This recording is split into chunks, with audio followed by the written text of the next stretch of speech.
ครับสวัสดีครับอยู่กับช่วงโลอีสานอีกเหมือนเดิมครับพี่น้อง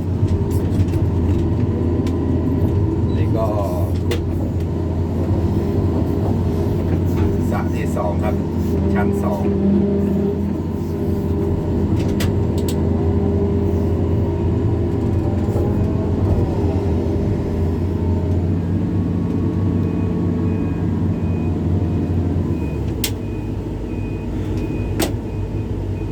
ฝนจะมาอีกแล้วพี่น้องโอ้ยยับแน่อ้าวต้องเป็นไร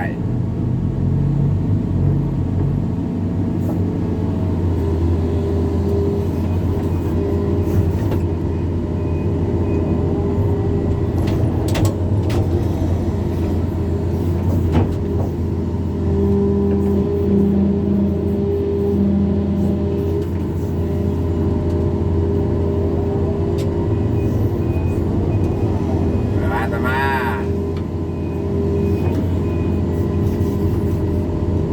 ฝนจะมาแล้วครับเหมือนตึ๊บเลยโอ้ยไม่เสร็จอีกแล้วครับ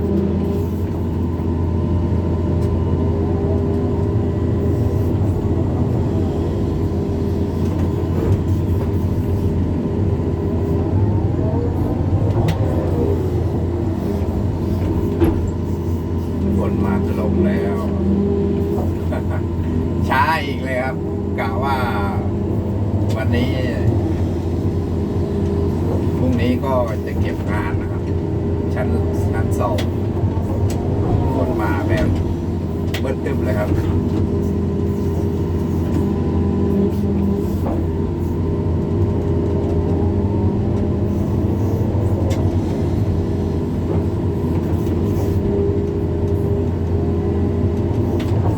จะเห็นขากล่องนะครับ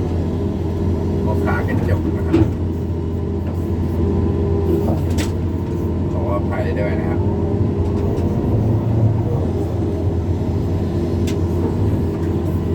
ไป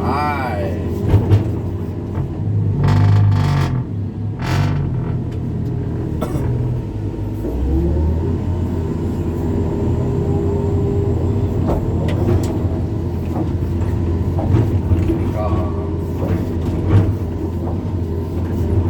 สโลปเกือบเสร็จแล้วครับข้างเหลือนิดเดียวฝนก็จะมาครับงานเข้าเลยครับ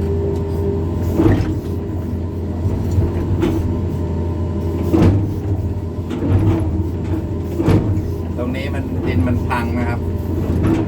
ผมเลยต้องลงมาทำข้างล่างยืนข้างบนไม่ได้นะครับมันเป็นดินสมองครับมันพังลงมาเลย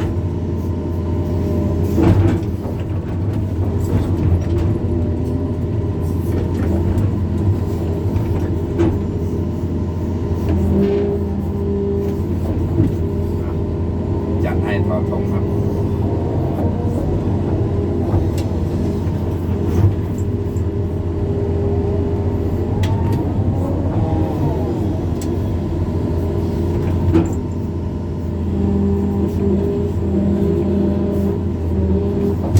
ก็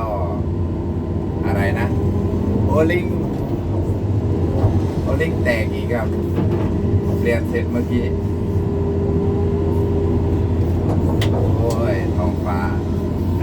ไม่เป็นใจเลยคลิปนี้ก็จะคุยคนเดียวไปก่อนนะครับ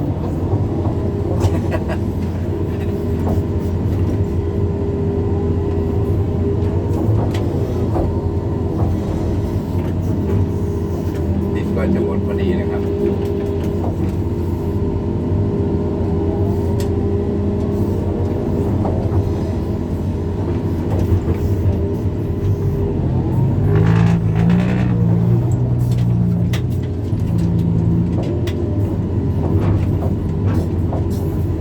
สโลว์ไปเสร็จก่อนอย่าเพิ่งตกเลยลงเม็ดแล้วครับพี่น้อง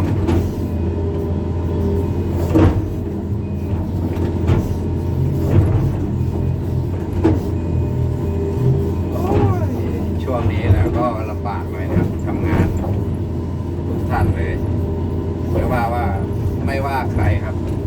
ก็เจอพายุครับช่วงนี้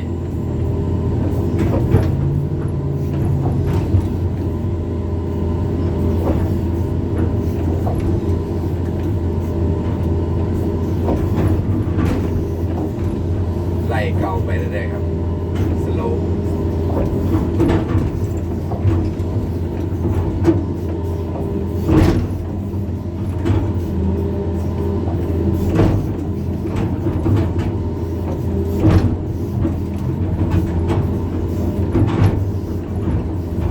ก็รีดลงครับ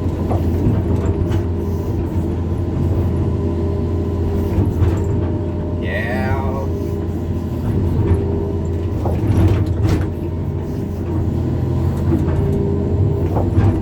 เสร็จเรียบร้อยครับรอบแล้วสระลูกนี้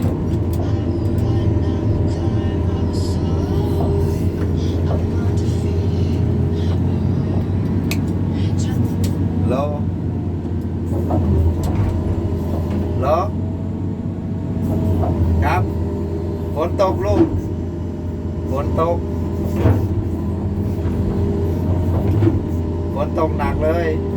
เดี๋ยวพ่อโทรไปครับ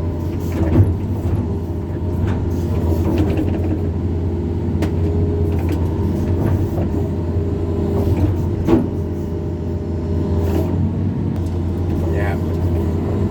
ชั้นแรกเสร็จเรียบร้อยพี่น้องในชั้นสองครับชั้นสองก็ประมาณ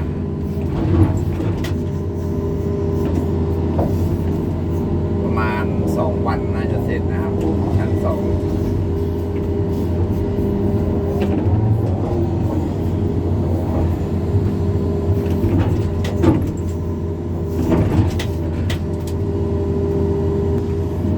อ้าว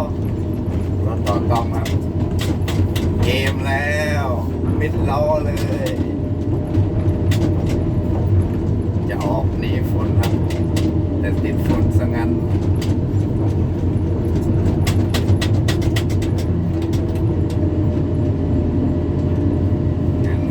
งอกโอ้โห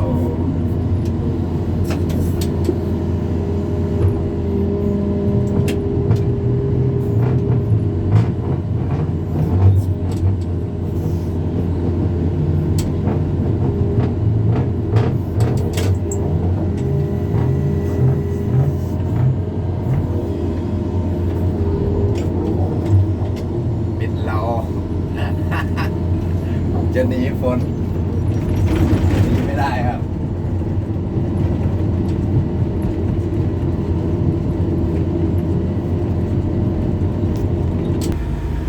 โอ้วันนี้เท่าแก่ครับรถไถเองนะครับเอ้ยแรง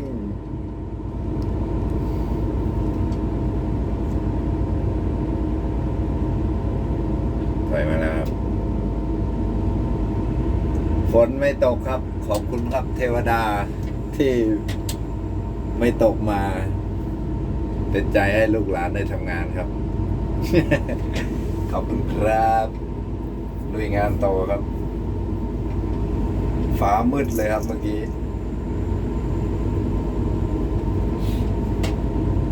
ผมโกยไปดินไปถมไว้ตรงนั้นแหละเพื่อฝนมาครับมันจะไหลเข้าบ่อครับดักทางไว้เลยก็ลุยงานต่อธงก็มาแล้วเที่ยวแรกครับ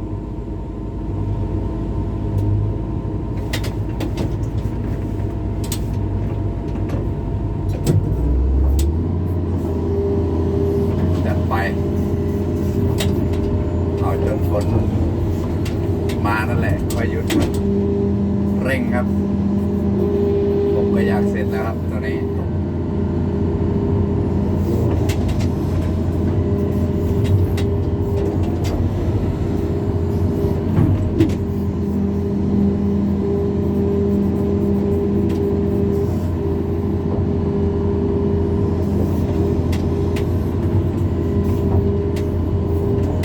มีลั่นครับงานนี้มีลั่น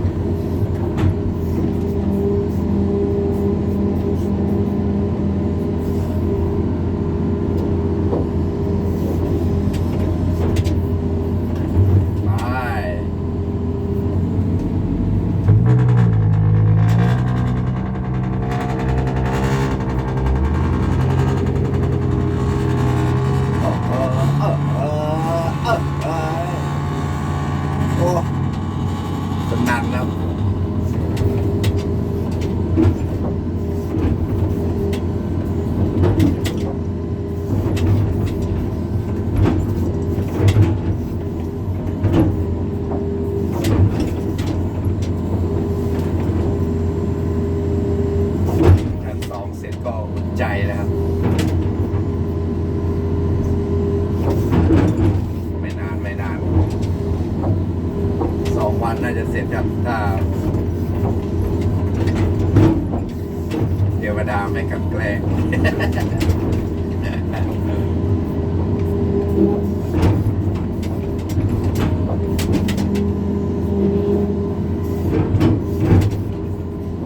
อย่ากลันแกล้งลูกหลานเด้อ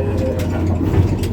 ขอให้ลูกหลานได้ทำงานเต็มที่นะครับเราโทรมาอีกรอบแล้วไหวมันโกหก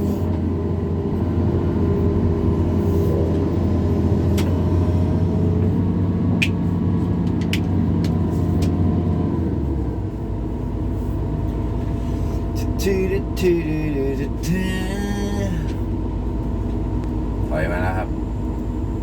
ไป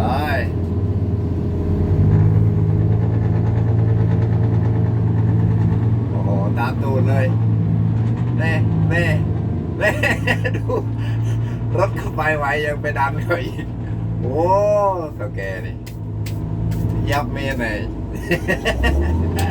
หยอกครับแซวตัวเองเล่น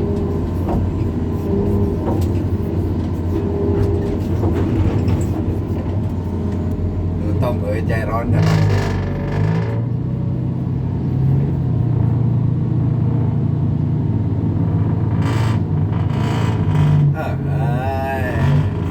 เรียบร้อยขึ้นได้อยู่ครับ